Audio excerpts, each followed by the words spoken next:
ओम शांति।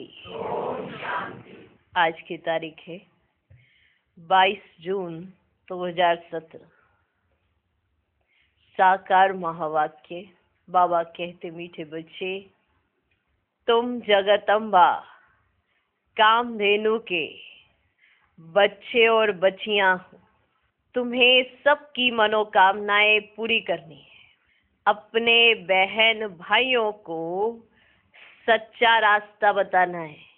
देखो, अपना भाई बहन कोई भटक रहा हो तो हम ये थोड़ा कहेंगे कि भटकते रहने दो, नहीं ना, से रास्ता दिखाएंगे ना। अब रास्ता हमें तो पता चल गया, अब हमारा फर्ज क्या बनता है, उसको भी रास्ता बताना। माना अगर उसकी मनोकामनाएं पूरी करनी है तो सही रास्ता दिखाओ जहाँ पे सारी प्राप्ति होती है। आज किसी को थोड़ी देर के लिए कुछ दे दोगे तो ऐसे उसकी प्राप्तियां सदा काल के लिए थोड़ा होंगी। सदा काल के लिए उसे प्राप्ति हो, इसके लिए उसे सही रास्ता बता दो कि इस रास्ते पर चलने पर ना तुम्हारी सब मनोकामनाएं पूरी होंगी। ऐसा बाबा हम सब बच्चों को बनाते देखो। से बाबा ने कहा, तुम जगत अम्बा कामधेनु के बच्चे हो, बच्चियां भी हो। बच्चे और बच्चियां, जगत अम्बा कामधेनु। अर्थ समझ में आता है कि जो मांगो वो मिलेगा, परंतु जो मांगो वो मिलेगा, क्या मांगे।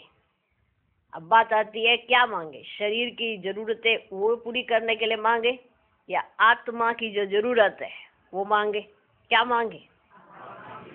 आत्मा की जो जरूरत है ना, जो सच्चा रास्ता आत्मा को चाहिए।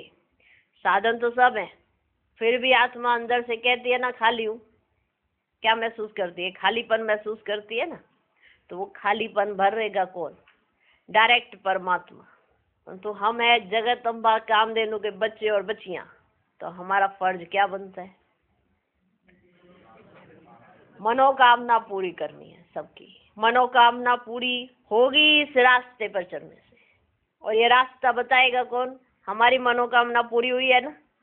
हुई है ना? सारी मनोकामनाएं पूरी हो गई? जो समझते हो गई, बात करा करे।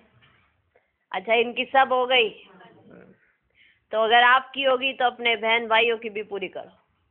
उन्हों को भी एक सच्चा रास्ता बताओ, तो उन्हों को भी सब मनोकामनाएं जो अधूरी रही हुई हैं वो भी उनकी पूरी हो जाएंगी। ठीक? तो आप कौन हो? हाँ, आज का प्रश्न है, तुम बच्चों को बाप द्वारा कौन सी रिस्पॉन्सिबिलिटी मिली हुई है? उत्तर, बच्चे बेहद का बाप बेहद का सुख देने आया है। तो तुम्हारा फर्ज है घर घर में ये पैगाम दो, बाप का मददगार बन, घर घर को स्वर्ग बनाओ, कांटों को फूल बनाने की सेवा करो, बाप समान निरहंकारी निराकारी बन सबकी खिदमत करो, सारी दुनिया को रावण दुश्मन के चंबे से छुड़ाना। यह सबसे बड़ी रिस्पॉन्सिबिलिटी तुम बच्चों की है। आज का गीत है, माता ओ माता तू है सबकी भाग्य विधाता। ओम शांति। यह माता की महिमा भारत में ही गाई जाती है। जगदम्बा बरोबर भाग्य विधाता है। जगदम्बा बरोबर भाग्य विधाता है। इनका नाम ही रखा हुआ है कामधेनु, अर्थात सब कामनाएं पूरी करने वाली। सब कामनाएं पूरी करने वाली। किसी कोई कामना रह गई हो तो बता देना। सब कामनाएं पूरी करने वाली। ये वर्षा उनको कहाँ से मिलता है बताओ? माना जगत अम्बा को ये वर्षा कहाँ से मिला कि सबकी कामनाएं पूरी कर सकती है? सोचने वाली बात है। ये वर्षा उनको कहाँ से मिलता है? शिव बाबा द्वारा जगत अम्बा और जगत पिता को वर्षा मिलता है। बच्चों को यह निश्चय हुआ है कि हम आत्माएं हैं। आत्मा को देख नहीं सकते, जान सकते हैं। जीव और आत्मा है। आत्मा अविनाशी है, शरीर तो विनाशी है, जो इन आंखों से देखा जाता है। आत्मा का साक्षात्कार होता है। कहते हैं विवेकानंद को आत्मा का साक्षात्कार हुआ, परंतु समझ ना सका। बच्चे समझते हैं हम अपनी आत्मा का साक्षात्कार करेंगे तो जैसे बाप का भी करेंगे, जैसे आत्मा है वैसे ही आत्माओं का बाप है, कोई फर्क नहीं है। बुद्धि से जाना जाता है यह बाप है यह बच्चा है, सभी आत्माएं उस बाप को याद करती है। इन आंखों से तो ना अपनी आत्मा को ना बाप की आत्मा को देख सकते हैं। इन आंखों से ना अपनी आत्मा दिखती ना बाप की आत्मा को देख सकते हैं। वह है परम आत्मा, परम धाम में रहने वाला सुप्रीम परमात्मा। परमात्मा सभी आत्माओं का पिता, सुप्रीम। बार बार ना ये याद करते रहना चाहिए, तो थोड़ा नशा भी चढ़े कि कौन आया हमारे बीच में। कहीं साधारण समझते समझते साधारण एक्टिविटी में आ गए तो और ही नुकसान हो जाएगा। तो नुकसान ना हो इसके लिए बीच बीच में बाबा याद कराते रहते हैं। परम धाम से कौन आया? परम आत्मा, सुप्रीम परमात्मा परम धाम छोड़ के आया हमारे बीच में। तो हमारे बीच में बाबा आके साधारण तन लेते हैं ना, इसलिए कहीं बच्चे ये साधारणता करते करते कहीं ना कहीं हम अपनी एक्टिविटी में भी साधारण हो जाते हैं। बाबा सामने बैठा है, साधारण नहीं है, ये हमको याद रखना है। बाबा नहीं याद कराएगा बार बार, वो तो निरंकारी है ना, वो नहीं याद कराता कि मैं कौन हूँ, लेकिन ये हमको याद रखना है कि उन्होंने देखो निरंकारी पन्ने से हमारे बीच में आके बैठ गए हैं, कितना हमको प्यार दे रहे हैं, कितना दुलार दे रहे हैं। हमें नहीं भूलना चाहिए कि कौन आया है। परम धाम छोड़ के परमात्मा माना सुप्रीम परमात्मा हम आत्माओं के बीच में आया है, तो हमें कैसे मिलन मनाना चाहिए? स्मृति में आता है ये बात? आती है। भक्ति मार्ग में भी नोंदा भक्ति करते हैं ना तो उनको साक्षात्कार होता है। ऐसे नहीं कि उनकी आत्मा इस शरीर में इस समय है, नहीं, उनकी आत्मा तो पुनर्जन्म में चली गई। भक्ति मार्ग में जो जिस भावना से जिसको पूजते हैं उनका साक्षात्कार होता है। ढेर चित्र बैठ बनाए हैं जिसको गुड़ियों की पूजा कहा जाता है। भावना रखने से अल्पकाल सुख का भाड़ा थोड़ा मिल जाता है। भावना रखी ना, चाहे किसी में भी रखी हो, परंतु अल्पकाल थोड़ा समय के लिए वो भाड़ा मिल जाता है। तुम्हारी बेहद सुख की बात ही निराली है। तुमको थोड़ा सा भाड़ा नहीं मिलता, तुमको बेहद का सुख मिल जाता है, तो तुम्हारी तो बात ही निराली है। तुम जानते हो स्वर्ग की बादशाही लेते हो क्या? तो यहाँ दिख भी रहा है कि स्वर्ग की बादशाही गद्दी नजर आ रही है और आप भाग रहे हो गद्दी के पीछे, दिख रहा है? लेते हैं, माना जो टाइम पे पहुंच जाए उसको मिल जाएगी। अब देखो भागे भागे भागे। बड़ी अच्छी डील है, बड़ी अच्छी कहानी है, बड़ी अच्छी लगती है। क्या कहानी है? राजा ने अनाउंस किया 12 बजे तक जो भी मेरी गद्दी तक पहुंच जाएगा, गद्दी उसकी, बादशाही उसकी। बस राजा ने ये नहीं बताया था कि रास्ते में तुम्हारे लिए सारे के सारे ऐशोआराम भी दिए जाएंगे। सुनिए कहानी, है ना? सारे के सारे रास्ते में ऐशोआराम भी दे दिए जो एक मनुष्य को चाहिए होते हैं। और ये भी बता दिया कि जो इस गद्दी तक इतने बजे तक पहुंच जाएगा, गद्दी उसकी, माना सारा राज्य उसी का। राजा ने कह दिया। अब सब गांव वाले भाग रहे हैं और ये जैसे ही घर से निकलते हैं पकवान भी वहीं पर है, आलीशान मकान भी वहीं पर है, सब कुछ जो मनुष्य को चाहिए होता है सब रास्ते में रखा होता है। अब जो उन्हों को लगता है कि शायद राजा प्रसन्न होकर ऐसा कर रहे हैं, वो सारे के सारे माना भोग विलास वो सब कुछ कर करके कैसे पहुंच जाएंगे। अभी तो बड़ा टाइम पड़ा है, 1-2 घंटे यहाँ पे बिता लेते हैं, थोड़ा सा एंजॉय कर लेते हैं। हमारे घर से राजा के जो महल है उसका डिस्टेंस 5 मिनट का है, ठीक है? कितना है? 5 मिनट का। और 5 मिनट अभी 1 घंटा लगा भी दिया तो कौन सी बड़ी बात हो जाएगी। तो रास्ते में हर एक चीज, हाँ ये तो बड़ा इंटरेस्टिंग है, बड़ा अच्छा, 1 घंटा वहाँ लगाया, फिर दूसरा घंटा वहाँ लगाया, ऐसे करते करते सारे के सारे भोग विलास में लिप्त हो गए। बस एक था अकलमंद, उसने क्या किया, पहले मैं पहुंच ही जाऊं, वो एक ही अकेला पहुंचा, बाकी सारे अपना लगे पड़े और वो एक अकेला पूछा। तो राजा ने पूछ लिया, कितने सब कुछ रखा था, तुम क्यों नहीं उसमें फंसे? कहता राजा जी, ये जब मैं गद्दी पे बैठ जाऊंगा, ये जो इधर उधर आपने रखा है ये सारा तो मेरा ही हो जाना है, ठीक है ना? मैं क्यों इसमें जाके अभी टाइम वेस्ट करूं? तो वही हाल हमारा है। जैसे ही बाबा आता है, बाबा कहता है स्वर्ग के सुख लेने देखो 12 बजे तक का टाइम है, जब तक माना विनाश नहीं हो जाता तब तक तुम्हारे पास टाइम है, ठीक है? और बीच में रास्ते में बड़े सारी चीजें रख दी है, माना साइंस ने इतनी सारी चीजें रखी हैं कि जो स्वर्ग में दिखना है वो यहाँ पे भी दिख रहा है। तो सारे क्या करते हैं? अभी इसमें कितने इंटेलिजेंट निकलते हैं, कितने मूर्ख, वो सारे के सारे लगे होते हैं साधनों से साधना करने में। चलो ये साधन, ये अभी देखें, ये इसमें जाए, ये उसमें जाए, उस चक्कर में टाइम का पता ही नहीं चलता और लास्ट में हाथ उनके कुछ नहीं आता और उसी में उनका समय चला जाता है। और फिर लास्ट में घंटी बजेगी, इधर में 108 ही पहुंचेंगे।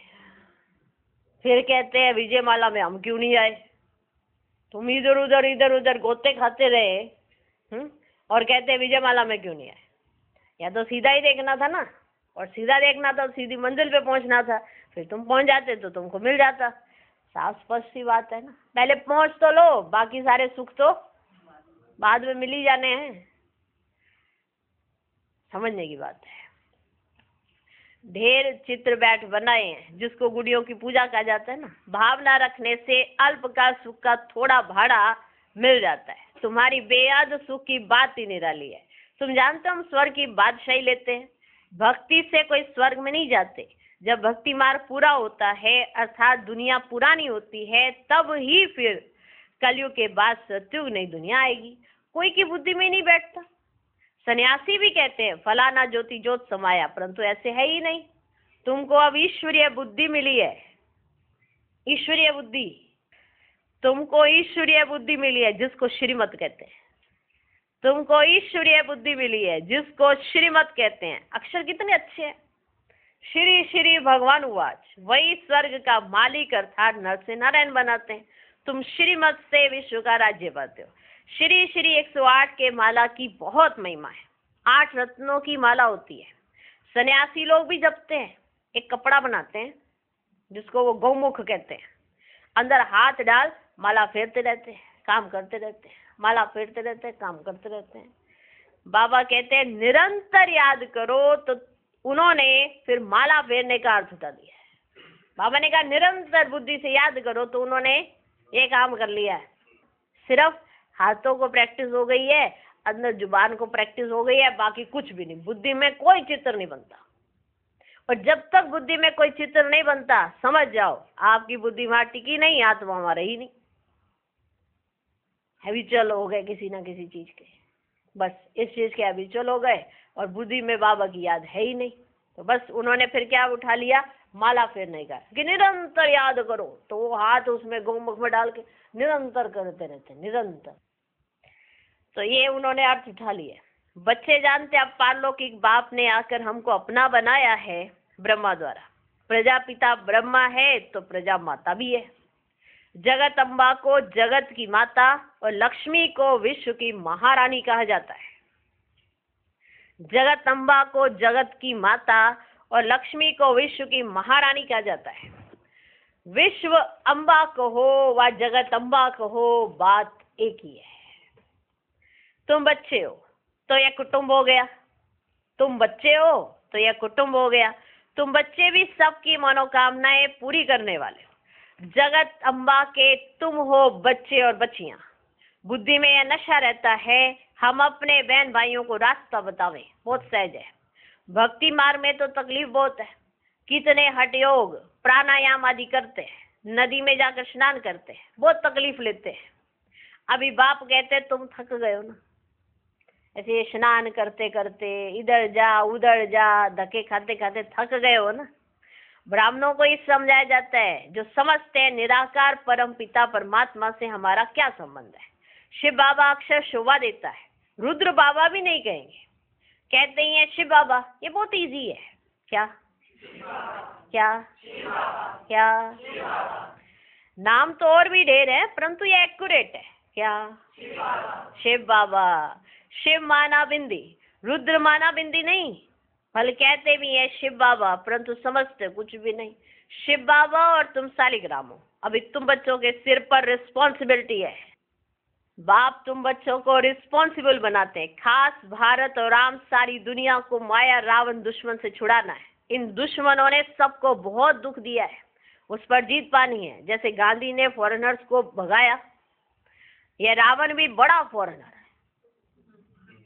ये रावण भी ना बड़ा फॉरेनर है।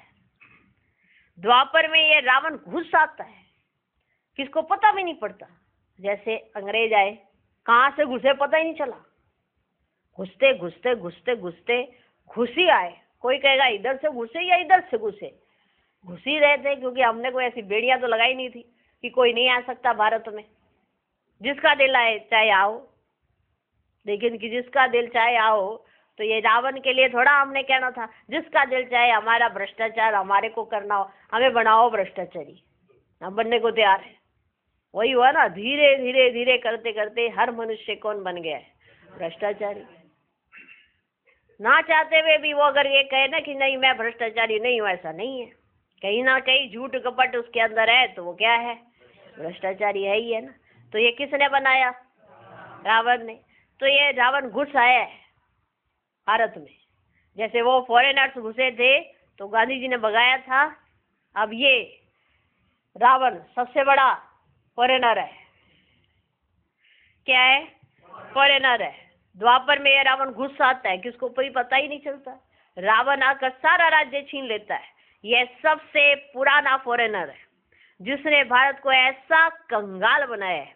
उनकी मत से भारत ऐसा भ्रष्टाचारी बन पड़ा है।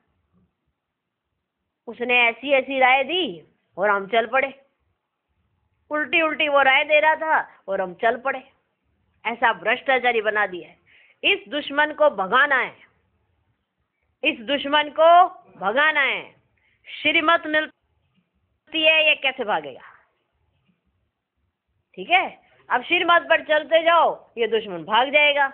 अब श्रीमत पर नहीं चलना, अपनी मनमत पे चलना है, परमत पे चलना है, तो ये दुश्मन कभी भागेगा नहीं। श्रीमत मिलती जाती है तो पता चल जाएगा ये कैसे भागेगा। तुमको बाप का मददगार बनना है। माना एक तरह से हमें एक चांस मिला है, भगवान ने हमें अपना साथी बनाया है। हम बंदरों को, बंदर ही हैं, 5 विकार जा ही नहीं रहे, तो बंदरों को लेकर वो मंदिर लायक बना रहे। आओ मैं तुम्हें सिंहासन पर बैठाऊं, पर बंदर वृत्ति होने के कारण कौन से सिंहासन पर बिठाए भगवान? इसलिए बंदर से मंदिर लायक बनाने के लिए बाबा को कितनी मेहनत करनी पड़ रही है। तो हम बच्चों को बाबा का क्या बनना चाहिए? मददगार। तुमको बाप का मददगार बनना है, मेरे बनकर, और फिर परमत पर चले तो गिर पड़ेंगे। मेरे बनकर फिर परमत पर चले, माना दूसरों की मत पर चले तो गिर पड़ेंगे, ऊंच पद पा नहीं सकेंगे। गाया भी जाता है ना, हिम्मते बच्चे मददे बाप। तुम हो खुदाई खिदमतगार, खुदा आकर तुम्हारी खिदमत करते हैं। खिदमत माना उनको याद करते हैं कि हे पतित पावन आओ। खिदमत करने वाले को सर्वेंट कहा जाता है। बाबा कितने निरंकारी निराकार है ना। बाबा खुद कहते हैं मैं तुम्हारा सर्वेंट हूँ। सोचो कितने निरंकारी है बाबा। अगर आप कोई कहे हाँ जी आप सर्वेंट हो, तो एकदम दिल में लग जाएगी, सर्वेंट मुझे कह दिया, एकदम अहंकार आ जाएगा। बाबा कितने प्यार से कहते हैं मैं बच्चों का सर्वेंट बनाया। कितना निरंकारी है बाबा। बाबा कितने निरंकारी निराकार है। निरंकारी निर्विकारी बनना सिखलाते हैं। आप समान बनाकर कांटों को फूल बनाना है। गारंटी की जाती है हम विकारों में नहीं जाएंगे। यह है सबसे पुराना दुश्मन, इन पर ही जीत पानी है। कोई कोई तो लिखते हैं बाबा हमने हार खाई, कोई तो बतलाते भी नहीं। एक तो नाम बदनाम करते हैं, सदगुरु की निंदा कराते हैं, तो वह अपना ही नुकसान करते हैं। तुम बच्चे जानते हो अभी हम शिव बाबा के पोतरे पोतरियां हैं, जानते हो? प्रजापिता ब्रह्मा के बच्चे हैं। ब्रह्मा भी वर्षा शिव बाबा से लेते हैं, तुम भी उनसे लेते हो। बच्चे जानते हैं बाबा से कल पहले वर्षा लिया था। आत्मा समझती है, आत्मा एक शरीर छोड़ दूसरा लेती है, शरीर का नाम पड़ता है ना। शिव बाबा तो सिर्फ नॉलेज देने लिए लोन लेते हैं। शिव भगवान उवाच ब्रह्मा के तन द्वारा। बाकी जास्ती बातों में जाने की दरकार नहीं है। आत्मा निकल जाती है, फिर क्या होता है, कैसे आती है, इन बातों में भी जाने से कोई फायदा ही नहीं। ये तो साक्षात्कार है, जो कुछ भी होता है साक्षात्कार है। सूक्ष्म वतन का रास्ता अभी खुला हुआ है, अभी खुला हुआ है सूक्ष्म वतन का रास्ता। बहुत आते जाते हैं, बहुत जाते आते रहते हैं ना वहाँ पे वतन में। इसमें ज्ञान योग की तो कोई बात नहीं है। भोग लगाते आत्मा आती है, खिलाते पिलाते हैं, ये सब है चिट चैट, ये सब है चिट चैट। बाप का बच्चों पर बहुत लव है। तुम बच्चे कहते हो बाप दादा हम आए हैं। शिव और प्रजापिता ब्रह्मा है, ब्रह्मा को कहती है ना ग्रेट ग्रेट ग्रैंडफादर। कितना बड़ा सिजरा है। इनको शिव बाबा तो नहीं कहेंगे, ये यहाँ ये मनुष्यों का सिजरा है, ये कॉर्पोरियल की बात है।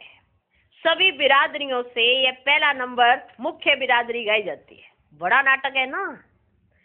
अब बच्चे अच्छी रीति समझते हैं, कोई नहीं भी समझते होंगे, इतना तो समझते होंगे बरोबर शिव बाबा सबका बाप है।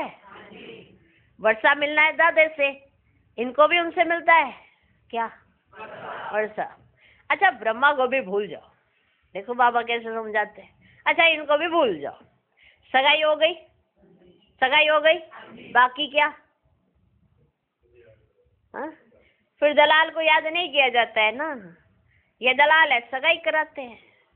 कहते हैं हे बच्चे, आत्माओं से बात करते हैं ना, आत्मा याद करती है बाबा आकर हमको पावन बनाओ, बाबा आकर हमको पावन बनाओ। बाबा कहते हैं मुझे याद करो तो तुम पावन बनते जाएंगे, और कोई उपाय नहीं है। तुम मुझे याद करो तो तुम पावन बनते जाएंगे। तुम्हारी याद ही तो ऐसी है ना, अगर तुम्हारी याद अच्छी हो जाए ना तो तुम पावन बनते जाएंगे, बाकी और कोई उपाय नहीं है। शांति धाम से फिर तुमको स्वर्ग में भेज देंगे, ठीक है, ठीक है। शांति धाम से फिर तुमको स्वर्ग में भेज देंगे। यह है पियर घर, वह है ससुर घर, ठीक है। सत्यु क्या है? पियर घर। सत्यु क्या है? पियर घर क्या है? संगम युग, ठीक है। ये संगम युग क्या है? पियर घर। सत्ययुग है ससुर घर, संगम है पियर घर, सत्ययुग है, याद रखना, ठीक है। यह है पियर घर, वह है ससुर घर। पियर घर में जेवर आदि नहीं पहनते, कायदा नहीं है। ये तो आजकल फैशन हो गया है, ये जो आजकल पहनते हैं ना, ये तो आजकल फैशन हो गया है। इस समय तुम जानते हो हम ससुर घर जाकर यह सब पहनेंगे, ठीक है। यहाँ के मत पहनना। शादी के समय कन्या का पहले सब उतार देते हैं, पुराने कपड़े पहनते हैं। तुम जानते हो बाबा हमको श्रृंगार रहे हैं, जानते हो, ससुर घर ले जाने लिए। ससुर घर में 21 जन्म सदा के लिए रहेंगे। हाँ उसके लिए पुरुषार्थ करना पड़े, उसके लिए पुरुषार्थ करना पड़े, पवित्र रहना पड़े, ग्रस्त व्यवहार में रहते कमल फूल समान रहना है। ये अंतिम जन्म है।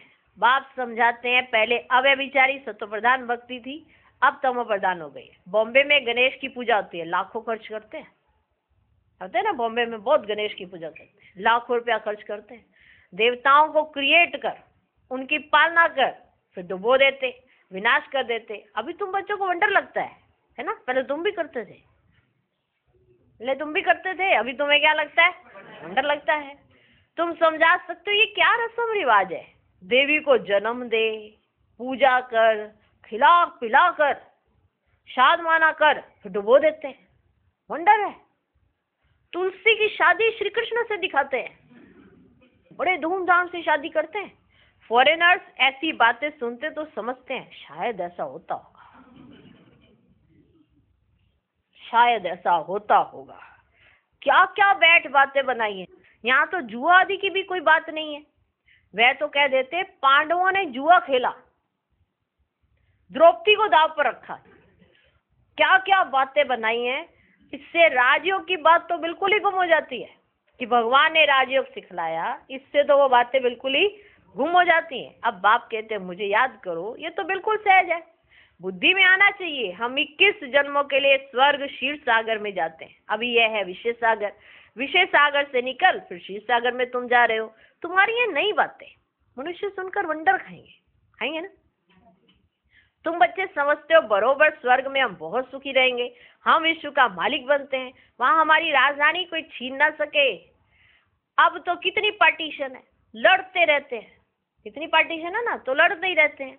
तुम बच्चों को समझाना है तुम्हारा असल दुश्मन है रावण, इन पर तुम कल्प कल्प जीत पाते हो। माया जीते जगत जीत बनते हो, यह हार और जीत का खेल। तुम जानते हो हम विजय जरूर पहनेंगे, फेल नहीं हो सकते, विनाश सामने खड़ा है। रक्त की नदियां बहेंगी, कितने नाहेक मरते हैं, इनको नरक अथवा भ्रष्टाचारी पतित दुनिया कहा जाता है।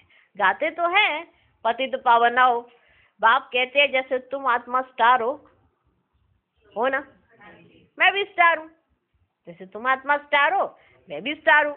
हम भी ड्रामा के बंधन में बांधे हुए हैं, इनसे कोई भी छूट नहीं सकते। नहीं तो मुझे क्या पड़ी है जो इस पतित दुनिया में आऊं, मुझे क्या पड़ी है जो इस पतित दुनिया में आऊं। मैं तो परमधाम में रहने वाला हूं ना, मैं तो परमधाम में रहने वाला हूं ना। इस ड्रामा में हर एक अपना अपना पार्ट बजाते हैं, कोई फिक्र की बात ही नहीं। यहाँ तुम फकुर में बेफिक्र रहते हो, बिल्कुल सिंपल।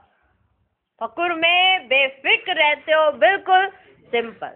बाप कोई तकलीफ नहीं देते हैं, सिर्फ याद करना और कराना है। बेहद का बाप बेहद का सुख देने आए हैं, घर घर में तुमको निमंत्रण देना है। इतना काम करना है, इतना काम करना है। तुम बच्चों पर भारी रिस्पॉन्सिबिलिटी है। माया भी देखो एकदम सत्यानाश कर देती है। भारत कितना दुखी हो गया है, दुख माया ने दिया है। अब तुम बच्चों को बाप की मदद कर कांटों को फूल बनाना है। तुम जानते हो हमारे इस ब्राह्मण कुल में किस किस प्रकार के फूल है, जानते हो? सर्विस करेंगे तो पद भी पाएंगे, नहीं तो प्रजा में चले जाएंगे। मेहनत है ना, बहुत बच्चे हैं सर्विस में लगे हुए हैं, कोई बच्चियों को छुट्टी नहीं मिलती है, बहुत मार खाती है। इसमें हिम्मत चाहिए, छुट्टी नहीं मिलती है, मार खाती है। बाबा कहते हैं इसमें हिम्मत चाहिए, डरना नहीं चाहिए, बहादुर चाहिए, नष्टवा भी चाहिए। क्या कहते नहीं हमारा पति परेशान हो जाएगा, हमारे बच्चे परेशान हो जाएंगे, बाबा तो अपना ही है, दिल में है ही है। दिल में बाबा से बातें कर ली, बाबा मेरा हो गया, बाकी ये तो घर बाबा ने ही दिया है ना मेरे को, इस घर की संभाल तो मुझको करनी ही है, तो मैं यही ठीक हूँ।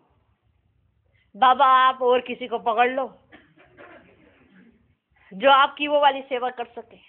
आपने मेरे पे हाथ तो रखा कि बच्ची तुम बहुत सेवा कर सकती हो, पर अब क्या करें, पति डंडे मार रहा है, बच्चे और गालियां दे रहे हैं, अब क्या करें।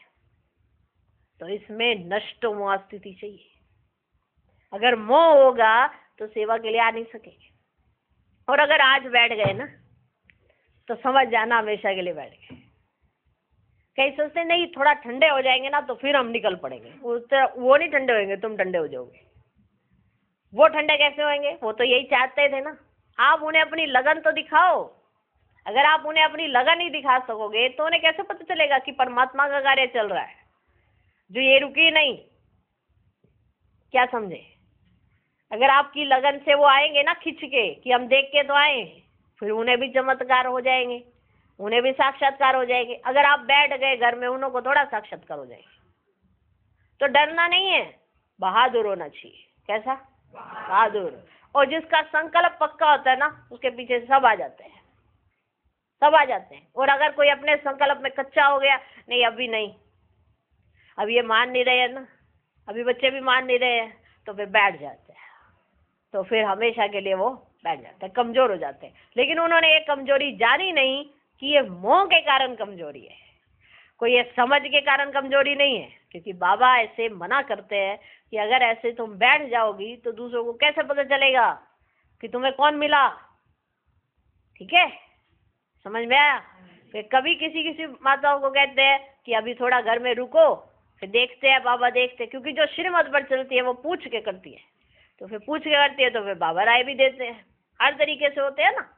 हर तरीके के बच्चे होते हैं। तो देखा जाता है किसी की लगन बड़ी अच्छी है, तो अगर उसे 2 दिन बैठने के लिए भी कह दिया जाएगा तो उसकी लगन खत्म नहीं होगी।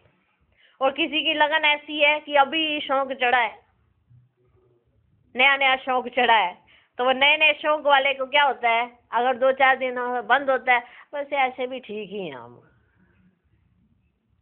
इतना कुछ खास तो चेंज आया नहीं है। तो हमेशा बहादुर चाहिए, बहादुर, नष्टोमुआ होना बड़ा जरूरी है। तो भले अगर थोड़ी मार भी खानी पड़े चलता है। तो कोई बच्चियों को छुट्टी नहीं मिलती है, बहुत मार खाती है, इसमें हिम्मत चाहिए, इसमें हिम्मत चाहिए, डरना नहीं चाहिए, बहादुरी चाहिए, नष्टोमुआ भी चाहिए, मोह भी कम नहीं है, बड़ा प्रबल है। अगर साहूकार घर की होगी तो बाबा पहले देह अभिमान तोड़ने के लिए क्या करेंगे, साहूकार घर की होगी तो बाबा पहले देह अभिमान तोड़ने लिए कहेंगे झाड़ू लगाओ, बर्तन मांजो। परीक्षा तो लेंगे ना, कह रही है मैं सब कुछ करने को तैयार हूं, तो पहले ये करके दिखाओ। अब साहूकार घर के उसके घर में तो नौकर चाकर लगे हुए हैं, कभी झाड़ू मारा ही नहीं। हाँ? लेकिन अगर बाबा की बन गई तो फिर उसे झाड़ू मारना भी अच्छा लगेगा। झाड़ू मार रहे से मेरे विक्रम साफ हो रहे हैं, पोछा मारने से मेरे ऊपर चढ़ी मैल उतर रही है, जितने बर्तन मांजूंगी मैं और अच्छी साफ स्वच्छ हो जाऊंगी। परीक्षा तो लेंगे ना, परीक्षा तो लेंगे ना। अच्छा, मीठे मीठे सिकिलदे बच्चों प्रति माता पिता बाप दादा का याद प्यार और गुड मॉर्निंग। रूहानी बाप की रूहानी बच्चों को नमस्ते। हम रूहानी बच्चों की भी रूहानी बाप को नमस्ते नमस्ते नमस्ते। Good morning good morning good morning. धारणा के लिए मुख्य सार, पहला पॉइंट, श्रीमत पर बाप का पूरा पूरा मददगार बनना है, परमत व मनमत पर नहीं चलना है, नष्टमुआबन हिम्मत रख सर्विस में लगना है। दूसरा पॉइंट, अभी हम पियर घर में हैं, यहाँ किसी भी प्रकार का फैशन नहीं करना है, स्वयं को ज्ञान रत्नों से श्रृंगारना है, पवित्र रहना है। आज का वरदान, अचल स्थिति द्वारा मास्टर दाता बनने वाले विश्व कल्याणकारी भव। जो अचल स्थिति वाले हैं उनके अंदर यही शुभ भावना शुभकामना उत्पन्न होती है कि यह भी अचल हो जाए। अचल स्थिति वालों का विशेष गुण होगा रहमदिल, हर आत्मा के प्रति सदा दातापन की भावना होगी। उनका विशेष टाइटल ही है विश्व कल्याणकारी। उनके अंदर किसी भी आत्मा के प्रति घृणा भाव, द्वेष भाव, ईर्ष्या भाव या गलानी का भाव उत्पन्न नहीं हो सकता, सदा ही कल्याण का भाव होगा। आज का स्लोगन, शांति की शक्ति ही अन्य के क्रोध अग्नि को बुझाने का साधन है। ओम शांति।